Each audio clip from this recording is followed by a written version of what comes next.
La philosophie peut nous aider à formuler les bonnes questions et à chercher la vérité en nous-mêmes, comme le disait Sénèque.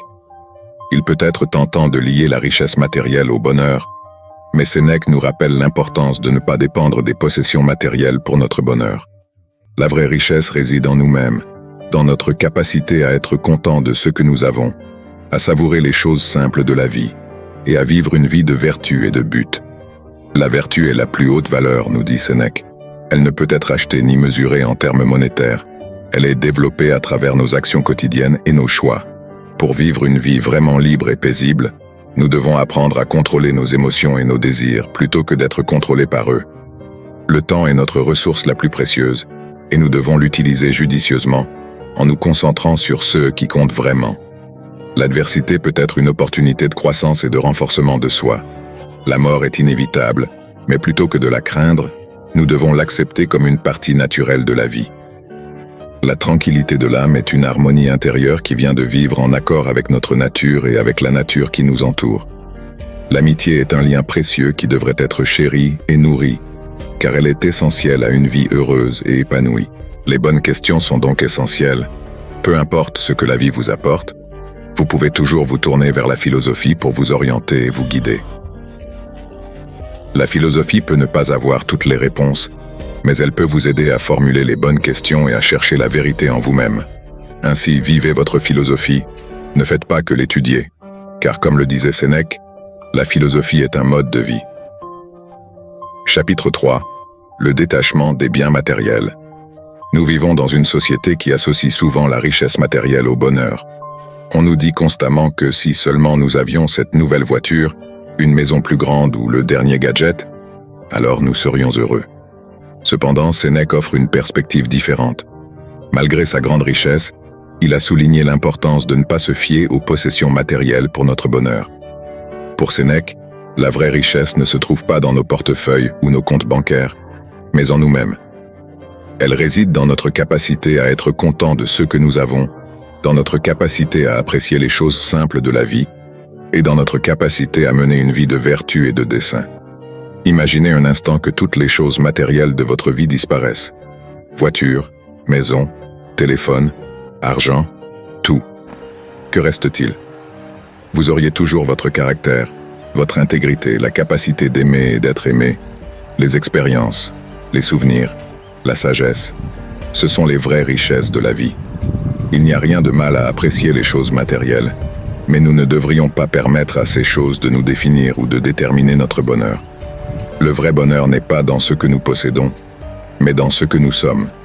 Tout comme Sénèque, j'encourage tout le monde à ne pas compter sur la richesse matérielle pour trouver le bonheur. Appréciez les choses simples de la vie, la chaleur du soleil sur votre visage, le parfum de la pluie fraîche, le son du rire d'un être cher. Valorisez vos expériences, vos souvenirs et votre sagesse. Ce sont les vraies richesses de la vie. Souvenez-vous, ce n'est pas ce que vous avez, mais comment vous utilisez ce que vous avez qui définit votre vraie richesse. Vivez avec un but, vivez avec vertu, et vous découvrirez que vous êtes déjà plus riche que vous ne l'avez jamais imaginé. La vertu est le plus haut bien. Chapitre 4. La vertu est le plus haut bien. Ce qui donne vraiment de la valeur à nos vies. Est-ce l'argent dans notre compte en banque, notre statut social, nos possessions matérielles? Pour Sénèque, la réponse à toutes ces questions est un oui retentissant. Pour lui, la véritable valeur d'un individu ne réside pas dans ce qu'il possède ou dans son statut social, mais dans son caractère et ses actions vertueuses. La vertu, selon Sénèque, est le plus haut bien et la clé d'une vie heureuse. Peu importe combien d'argent nous avons, à quel point nous sommes célèbres ou à quel point nous nous considérons comme réussis, si nous manquons de vertu, nous ne pouvons pas vraiment être heureux. Mais que signifie vivre une vie de vertu? Ce n'est pas simplement suivre un ensemble de règles ou obéir à un code de conduite. Vivre une vie vertueuse signifie constamment s'efforcer d'être la meilleure version de nous-mêmes. Cela signifie traiter les autres avec gentillesse et respect, chercher la vérité dans toutes nos actions, et prendre des décisions en fonction de ce qui est juste et juste, pas de ce qui est facile ou pratique. La vertu n'est pas quelque chose que l'on peut acheter ou vendre, et on ne peut pas la mesurer en termes monétaires. La vertu est quelque chose qui se développe et se cultive à travers nos actions et nos choix quotidiens. C'est le reflet de qui nous sommes en tant qu'individus et de comment nous vivons nos vies. Alors, rappelez-vous, le vrai bonheur ne se trouve pas dans les choses que nous possédons, mais dans la vertu que nous cultivons dans nos cœurs et nos esprits. Ce n'est pas ce que nous avons, mais comment nous vivons. Sénèque nous a rappelé que la vertu est le plus haut bien et la clé d'une vie heureuse. Et bien que cela puisse être un chemin difficile à parcourir, c'est un chemin qui vaut la peine d'être pris. Car à la fin de la journée, ce n'est pas ce que nous avons mais qui nous sommes qui compte vraiment. Vivez une vie de vertu, recherchez la vérité, soyez juste et gentil, et vous découvrirez que le vrai bonheur est en vous. Contrôle de soi. Chapitre 5. Maîtrise de soi. Nous vivons dans un monde rempli de tentations et de distractions. Nous sommes confrontés à un barrage constant d'émotions et de désirs qui peuvent nous entraîner sur des chemins qui ne sont pas toujours bénéfiques pour nous. Sénèque nous enseigne que pour vivre une vie vraiment libre et paisible, nous devons apprendre à contrôler ses émotions et ses désirs au lieu d'être contrôlés par eux. Il nous encourage à ne pas rejeter nos émotions et nos désirs, mais à les comprendre et à les gérer. Il ne s'agit pas de réprimer ce que nous ressentons, mais de pouvoir répondre à nos émotions de manière saine et constructive. Imaginez un instant que vos émotions et vos désirs sont comme un cheval sauvage. Vous ne pouvez pas simplement permettre à ce cheval de courir librement, car il pourrait vous entraîner dans des endroits dangereux. Cependant, vous ne pouvez pas non plus le ligoter et vous attendre à ce qu'il reste immobile. Vous devez apprendre à le monter, à le diriger là où vous voulez aller. En apprenant à contrôler nos émotions et nos désirs, nous trouvons la paix intérieure et la liberté personnelle qui étaient auparavant inaccessibles. Nous cessons d'être esclaves de nos impulsions et commençons à vivre conformément à nos valeurs et à nos principes les plus profonds. Par conséquent, j'encourage tout le monde à pratiquer la maîtrise de soi. Ne permettez pas à vos émotions et à vos désirs de vous contrôler. Apprenez plutôt à les contrôler et à les utiliser pour votre bien. C'est là la vraie liberté, la vraie paix, comme nous le rappelait Sénèque. Au lieu d'être esclave de vos impulsions, devenez leur maître. La valeur du temps. Chapitre 6. La valeur du temps. Il est facile d'oublier la valeur du temps. Nous vivons à une époque de distraction constante où il est facile de perdre des heures, des jours, voire des années dans des activités qui n'ajoutent rien à nos vies. Cependant, Sénèque nous rappelle que le temps est la ressource la plus précieuse que nous possédons. Une fois dépensé, il ne peut pas être récupéré. Nous devrions donc l'utiliser judicieusement et ne pas le laisser être gaspillé. Comment pouvons-nous utiliser notre temps judicieusement? Sénèque nous conseillerait de nous concentrer sur ceux qui comptent vraiment. Au lieu de gaspiller notre temps dans des distractions vides, nous devrions le diriger vers des activités qui nous enrichissent, nous aident à grandir en tant qu'individus et nous rapprochent de nos objectifs et de nos rêves. Cela peut signifier différentes choses pour différentes personnes. Pour certains, cela pourrait signifier passer du temps avec des êtres chers, tandis que pour d'autres, cela pourrait signifier consacrer du temps à apprendre quelque chose de nouveau, à améliorer une compétence ou à s'engager dans un projet qui passionne. L'important est d'utiliser notre temps d'une manière qui apporte de la valeur et de la satisfaction. Cependant, utiliser notre temps judicieusement ne signifie pas seulement faire des choses qui ajoutent de la valeur à nos vies, mais aussi protéger notre temps de ceux qui voudraient le gaspiller. Cela peut impliquer d'apprendre à dire non aux demandes qui ne sont pas en accord avec nos priorités, ou cela peut signifier minimiser les distractions pour nous concentrer sur ce qui est important. Alors, rappelons-nous les paroles sages de Sénèque. Le temps est notre ressource la plus précieuse. Ne permettons pas qu'il soit gaspillé. Utilisons chaque moment judicieusement, concentrés sur ce qui compte vraiment. Alors, lorsque vous vous réveillez chaque matin, demandez-vous: comment puis-je faire le meilleur usage de mon temps aujourd'hui? Que puis-je faire aujourd'hui qui m'apportera épanouissement et bonheur? Rappelons-nous que chaque minute qui passe est une minute qui ne reviendra pas. Assurons-nous que chacune compte. Chapitre 7. L'adversité comme opportunité. Personne n'aime faire face à l'adversité. Les défis et les difficultés peuvent être durs, décourageants, voire effrayants. Cependant, Sénèque nous dit que l'adversité n'est pas quelque chose que nous devrions craindre ou éviter. Au contraire, nous devrions la voir comme une opportunité, une chance d'apprendre, de grandir et de nous renforcer. Cela peut sembler être un concept étrange. Comment l'adversité, quelque chose que nous associons à la douleur et à la difficulté, peut-elle être une source de croissance? Mais considérez-le de cette manière. Un muscle a besoin d'être stressé, mis au défi pour grandir. De la même manière, Nos esprits et nos âmes ont besoin d'être mis au défi pour devenir plus forts et grandir. Les défis nous sortent de notre zone de confort, confrontent nos faiblesses et surmontent nos limites. Ils nous aident à développer la résilience, la persévérance et l'empathie, nous enseignent l'humilité, à apprécier ce que nous avons et à apprécier les petites victoires de la vie. De plus, l'adversité ne nous renforce pas seulement, mais nous donne aussi de la sagesse. Les défis nous enseignent des leçons précieuses sur nous-mêmes, sur les autres et sur la vie. Ils nous enseignent la patience, comment faire face à l'adversité, affronter nos peurs et surmonter les obstacles. Ils nous enseignent que tout n'est pas facile dans la vie, mais que tout est possible. Donc, la prochaine fois que vous faites face à l'adversité, ne désespérez pas.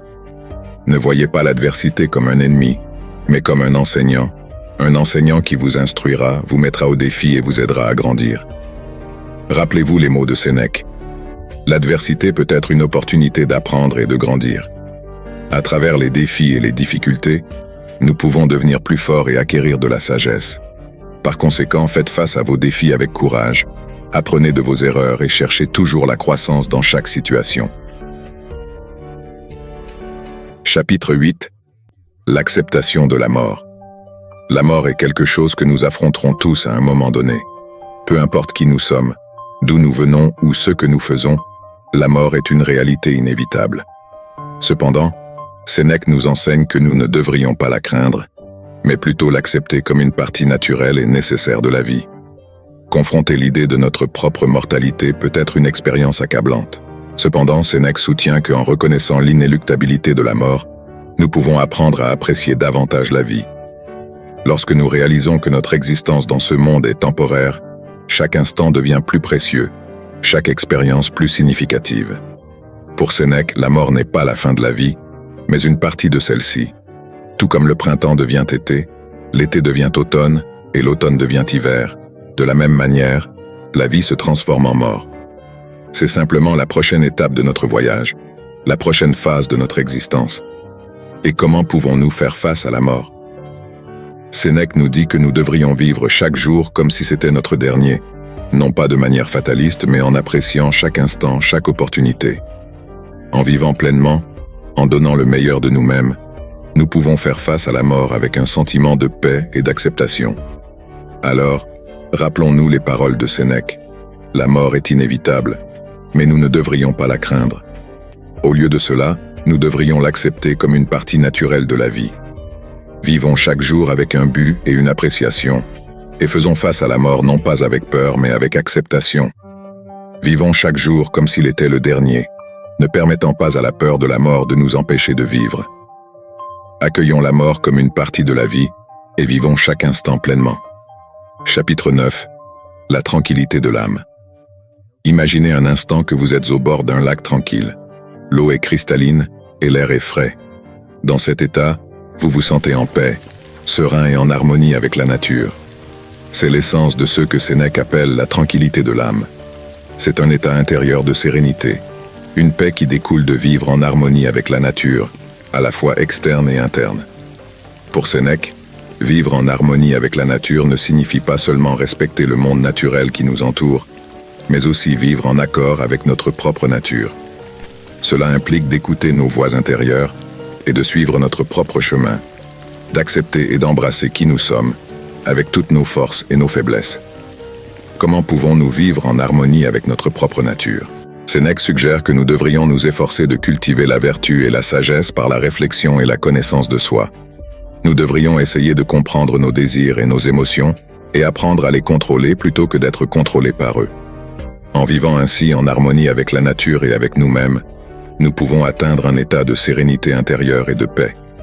Nous pouvons trouver un refuge en nous-mêmes, un lieu de tranquillité où nous pouvons nous retirer et trouver du réconfort, peu importe ce qui se passe autour de nous. Alors, rappelons-nous les paroles sages de Sénèque.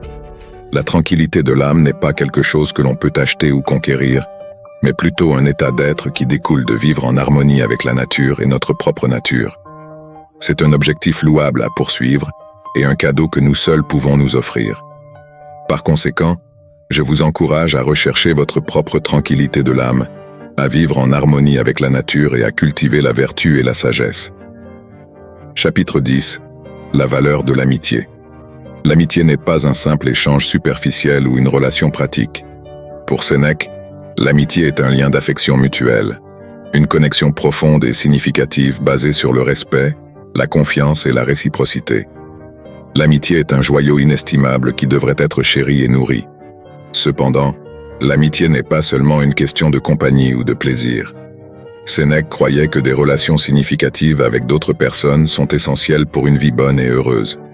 Nos amis ne nous offrent pas seulement un soutien et un réconfort dans les moments difficiles, mais ils partagent également nos joies, nous motivent, nous aident à grandir et à apprendre. L'amitié joue un rôle crucial dans notre croissance personnelle. Nos amis peuvent nous aider à voir les choses sous différents angles, nous pousser à sortir de notre zone de confort, à affronter nos peurs et nous enseigner des leçons précieuses. Selon Sénèque, l'amitié n'est pas seulement quelque chose de plaisant, mais un élément essentiel d'une vie heureuse.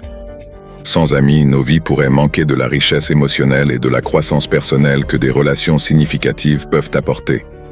Alors, valorisons nos amitiés en prenant soin d'elles avec attention et soin.